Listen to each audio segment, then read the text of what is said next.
Alléluia, Alléluia, Alléluia, Alléluia, Alléluia, Alléluia, Alléluia, Alléluia, Alléluia.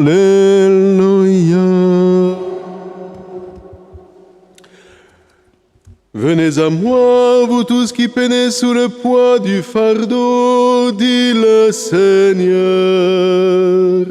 et moi je vous procurerai le repos. Alléluia.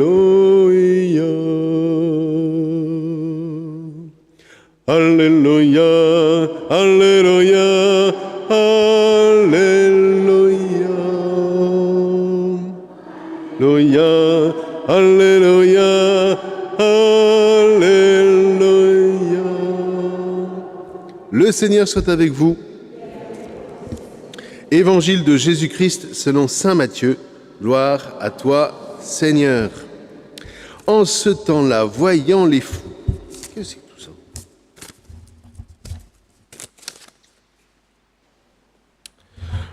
En ce temps-là, voyant les foules, Jésus gravit la montagne. Il s'assit et ses disciples s'approchèrent de lui. Alors, ouvrant la bouche, il les enseignait. Et il disait, « Heureux les pauvres de cœur, car le royaume des cieux est à eux. Heureux ceux qui pleurent, car ils seront consolés. Heureux les doux, car ils recevront la terre en héritage. Heureux ceux qui ont faim et soif de la justice, car ils seront rassasiés. Heureux les miséricordieux, car ils obtiendront miséricorde. Heureux les cœurs purs, car ils verront Dieu. Heureux les artisans de paix, car ils seront appelés fils de Dieu. Heureux ceux qui sont persécutés pour la justice, car le royaume des cieux est à eux. Heureux êtes-vous si l'on vous insulte, si l'on vous persécute, et si l'on dit faussement toutes sortes de mal contre vous à cause de moi. Réjouissez-vous, soyez dans l'allégresse, car votre récompense est grande dans les cieux. Acclamons la parole de Dieu. Louange à toi, Seigneur Jésus.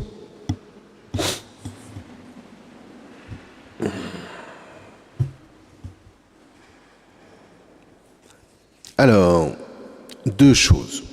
Attention de ne pas faire de la Toussaint une espèce de spectacle où on verrait en imaginaire ou en prière, comme vous voulez, des foules qui arrivent dans le royaume de Dieu, etc. Tout ça, ce sont des images, frères et sœurs. Ce sont des images. Mais si elles ne nous touchent pas, c'est-à-dire si elles ne nous mettent pas en avant, si elles ne nous mettent pas en marche, ça n'a aucun intérêt. Aucun. D'ailleurs, en marche, hein, en hébreu, heureux, hein, alors qu'on a traduit en grec par makarios, ouais, ok, très bien, ça veut dire heureux, mais en fait, le terme hébreu qui est sous-jacent à ça, c'est en marche. En marche. Donc, en marche, les pauvres de cœur. En marche, vous qui pleurez. En marche, les doux. Etc., etc. Vous voyez? Ça veut dire, allez, c'est une dynamique. C'est pas un propos politico-consolateur en disant « Allez, vous pleurez, soyez dans la joie, soyez bien heureux. C'est bien de pleurer, vous avez raison de pleurer. » Rien à voir. Hein. En tout cas, si vous venez me voir, c'est pas du tout ce que je vous dirais de vivre. Ça, c'est clair. Et au nom du Seigneur, en plus. Non, non, non. Ce qu'il y a, c'est que, vous voyez, cette puissance qui a habité la vie de ceux qui se rassemblent en Christ, mais c'est précisément la puissance des béatitudes, entre autres, mais les béatitudes, oui, c'est ça. Comment elle se met en place, frères et sœurs? Elle se met en place, d'abord, en prenant au sérieux notre consécration en Jésus au Père. Et prendre au sérieux cette consécration, ça veut dire que nous démultiplions toutes les joies de nos existences pour que les ancrer en nous, parce qu'elles sont la preuve que vraiment Dieu nous traverse de part en part pour nous donner la vie, premier point. Deuxième point, nous faisons mémoire de cette consécration parce que au moment précisément des épreuves, et je parle dans les épreuves, non pas les grandes épreuves ultimes, etc. Je parle des épreuves de chaque jour, celles qui nous contrarient, celles qui font qu'on est morose, celles qui font qu'on va bien montrer à ceux qui nous entourent, et en particulier à ceux qui nous aiment, qu'on leur fait la gueule. Vous voyez ? Bon, bien, toutes ces contrariétés-là, je choisis de les brûler au feu de la consécration. Est-ce que oui ou non, nom d'une pipe, je suis consacré ou pas ? Et ça fait partie des piliers de la vie. Ça fait partie de la sainteté. C'est pas la peine d'aller faire des maraudes si je fais la gueule en permanence dans ma famille ou auprès de mes frères et sœurs. Pas la peine. Ta consécration, elle est, voilà, tu as en charge ta famille, tu as en charge tes voisins, tes voisines, tes frères, tes sœurs de paroisse, etc., etc. Comment est-ce que tu manifestes cette consécration, en particulier au moment où tu n'as pas envie, parce que, je sais pas quoi, moi t'as un problème d'hormones ou je sais pas quoi, enfin bref, j'ai pas envie, ouais, je suis contrarié, je suis pas content, ouais, je vais leur montrer que je suis pas content, ouais, je vais aller voir et puis je vais lui dire, pof, mais ça c'est pas chrétien, c'est tout, c'est juste pas chrétien, ça veut dire que je ne prends pas en compte ma consécration, ça veut dire que je prends en compte ma petite vie. Et dans ces cas-là, frères et sœurs, la direction, c'est pas le paradis, c'est le confessionnal. Eh ? Bon. Alors maintenant, on va... Moi, je suis émerveillé, mais profondément, vous voyez. J'ai cette grâce d'avoir ce ministère dans cette paroisse, mais déjà dans la précédente, d'aller visiter les personnes seules. D'ailleurs, j'aimerais bien qu'il y en ait qui viennent m'aider, parce qu'elles attendent des visites. Hein. Et quand j'entends leur histoire... Mais je me dis, mais je suis aux premières loges d'existence qui sont consacrées. Et moi, quand je vais pas forcément bien parce qu'il y a eu ou parce que j'entends des carabistouilles dans les informations ou des choses comme ça, mais je vais les voir. Et là, j'ai de la sainteté en acte. Et je rends grâce au Seigneur, vous pouvez pas savoir. Voilà. Et je vous ferai écouter un merveilleux chant, je ne l'ai pas fait ici, je l'ai fait dans ma précédente paroisse, qui a été écrit dans les années 90 sur les bienheureux. Qui sont-ils ? Hein, c'était le père Serbel, si je me souviens bien, qui avait écrit ça, qui est canadien. Je vous le ferai écouter parce que c'est très apaisant. Maintenant, une fois qu'on a dit ça, il faut quand même insister sur un point, l'évangile. Soit je reçois cet évangile comme un discours de n'importe quel homme politique. Heureux, les bienheureux. Et puis je repars avec des échos dans le cerveau, c'est tout. Vous allez vivre avec ça, vous ? Non.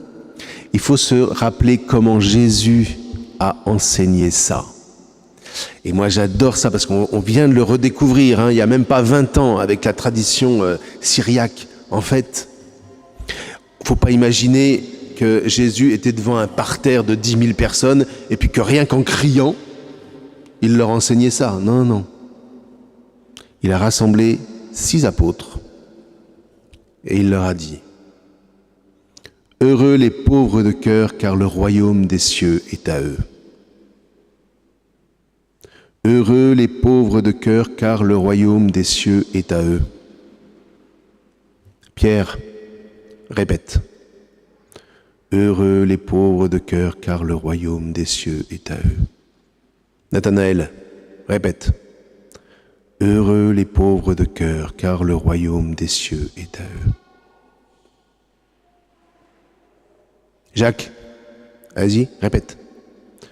Heureux les pauvres de cœur, car le royaume des cieux est à eux.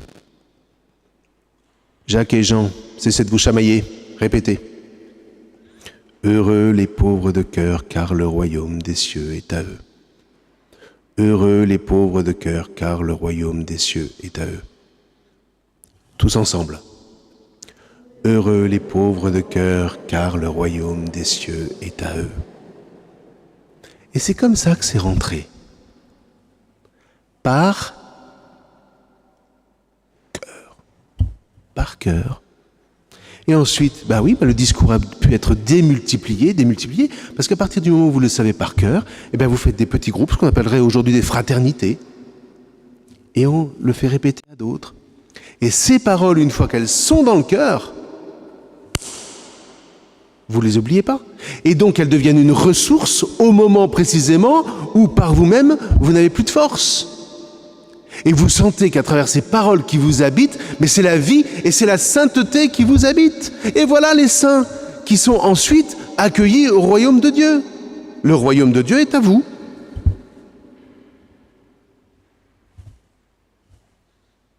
Alors du coup, une fois qu'on a ça, on a besoin de figures et on a besoin en particulier du Christ, qui lui, le premier, portait ça dans sa chair au plus profond et a entraîné des milliards d'êtres humains à sa suite. Mais ça suppose non pas qu'on prenne son enseignement comme une espèce de valeur, de catalogue de valeurs plus ou moins clair.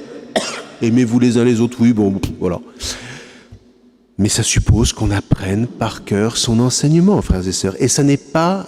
Autant avant je disais, vous faites comme vous voulez. Moi aujourd'hui j'en suis à un stade, vu en France le Titanic, c'est même plus facultatif là. D'accord ? Le bateau coule, il y a les bouées, ça s'appelle apprendre par cœur. Il faut les prendre, ces bouées. Non, mais j'ai pas besoin. Moi, je vais nager tout seul. Nage. Qu'est-ce que je te dise, moi ? Non. Et s'il l'a fait, c'est parce qu'il savait. Et que si on veut reconstruire quelque chose, parce que c'est ça le but, il faudra passer par là, frères et sœurs. Et nos frères saints, consacrés, aujourd'hui, n'attendent que ça. Parce que plus on le vivra, plus on le fera, et plus on sera en communion avec eux. Et leur témoignage, c'est une vie toute simple, mais n'empêche qu'ils savaient par cœur, déjà les anciens, savaient par cœur beaucoup de choses. Et ils n'avaient pas besoin d'appuyer sur un bouton qui les entraîne sur Wikipédia pour savoir qui était Jésus. Amen.